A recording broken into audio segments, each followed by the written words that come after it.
The Chinese are famous for making copycat versions of European cars, and there's a perfect example of one right here. This is the Beijing Auto Group's BJ80, and it looks rather like a Mercedes G-Class, doesn't it? I mean, it's almost a carbon copy, in fact.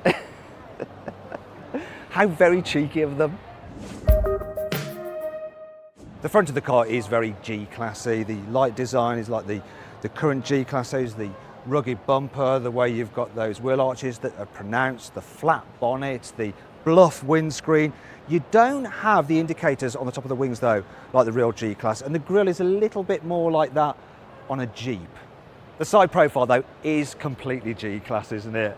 Even the exposed hinges you have on the doors, the feel of the door handles, and listen to this, the noise the doors make when you open and shut them, so. And then it's just like the real thing. It's very familiar here at the back as well, especially with the rear mounted spare wheel, the fact it's got a flat back end and the tailgate opens outwards like that. All very G-Class, even underneath the skin. So this car has a ladder frame chassis. At the front, the suspension is independent, like on the latest G-Class, whereas at the back, it's got a rigid axle.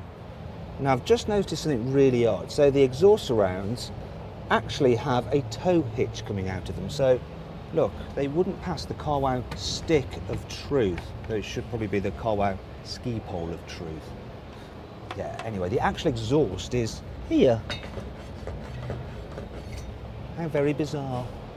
The copying continues here on the inside. For instance, the two-tone seats are very much like in the normal G-Class. So are the door designs, the square effect of the trim, and this handle here, nice and rugged and chunky, and then the handle to help you get in here as well. However, the dash design itself is more like the previous generation G-Class because you haven't got the single screen, you've got two separate ones, and the buttons down here are like in the old G-Class as well. What I can't see are the 3 diff locks though this car does have a low range mode. Another thing that's missing is the classic grab handle on the dash, but the way the dash is designed, the way it's quite shallow and quite steep, is very much like the G-Class. Thing is though, this is a lot less expensive. So this is the range topping version. It's got a 3-litre V6 turbo. It's got 270 horsepower, 4-wheel drive of course, and it'll cost £40,000 in China. Whereas the entry-level G-Class, that's going to set you back around £200,000 if you're Chinese. What's fun is that this car is rather boldly on display pretty much right next door to the Mercedes stand at the Shanghai Auto Show. It's almost like they're rubbing Mercedes' nose in it. And you might be wondering, why the heck doesn't Mercedes come over here with their lawyers and get them to take this thing away and stop building these copycat cars? Well, I found out that Mercedes actually has a partnership deal with Beijing Auto Corporation to build cars here in China, so they're probably willing to overlook this kind of plagiarism in interest of business relations. Here's another version of the BJ80, only in a slightly different paint scheme. It's quite cool. Actually, wait a minute, it's got the indicators on the wings. Yeah, this is the real G-Class. In fact, it's the G63, and if you want one of these in China, it's going to cost around £300,000. So no wonder the copycat exists. The G63 isn't the only performance SUV Beijing Auto has copied. They also do a Lamborghini Urus ripoff called the Wansu. Another direct Chinese copycat is a Zoti SR9, which blatantly looks like a Porsche Macan. Then there's the Landwind X7, which is a cut and paste previous generation Range Rover Evoque. In fact, the company just lost a lawsuit in China against Land Rover over this car.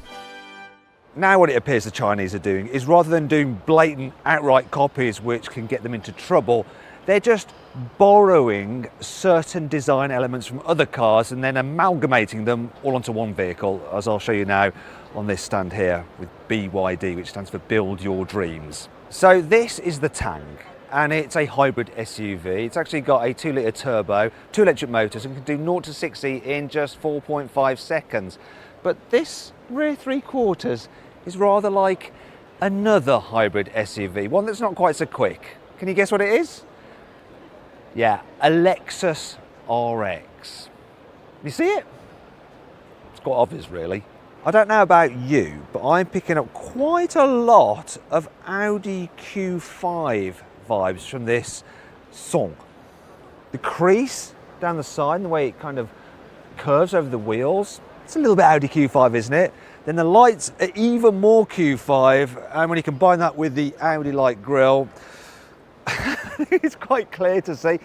The whole car actually from other angles doesn't look quite so Q5-ish, but from this front three quarters, yeah, it really, really does. This car is called the Han. Now it's an electric supercar, and it has 4 electric motors, so 1 for each wheel, and it can do 0 to 60 in 2.9 seconds. And you might be thinking, there doesn't appear to be much plagiarism going on here, but you'd be so wrong. For instance, take a look at this rear end. The wraparound light bar is very, very Porsche 911, isn't it? Even the way they've written "Build Your Dreams" is sort of in the Porsche font. Then if you look at this back screen, it reminds you of the engine covers you get on Lamborghinis. And finally, the name of the concept, even though the production car will be called the Han, this concept version is called the E-Ceed GT. Kia Ceed GT. They're even copying the name. Finally, from this angle, the shape of the lights and the way the bodywork kind of swoops over the wheel, it sort of reminds me of the Honda NSX.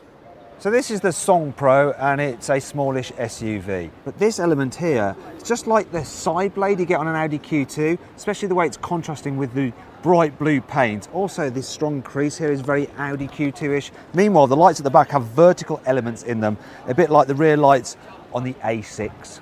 For me, this is the most blatant bit of copying on the BYD stand, because it really does just look like a Toyota Aygo.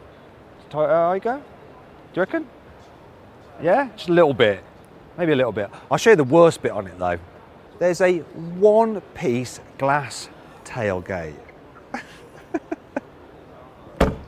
It's just totally shameless. This may well look like a Jeep Wrangler, but it is in fact a Beijing Auto Group BJ40. This car is made by Chanka, and they've copied Range Rover in the way that they have the name boldly across the front. Even the font's the same. However, the model name of this car copies an Audi. Look, it's called the Q7.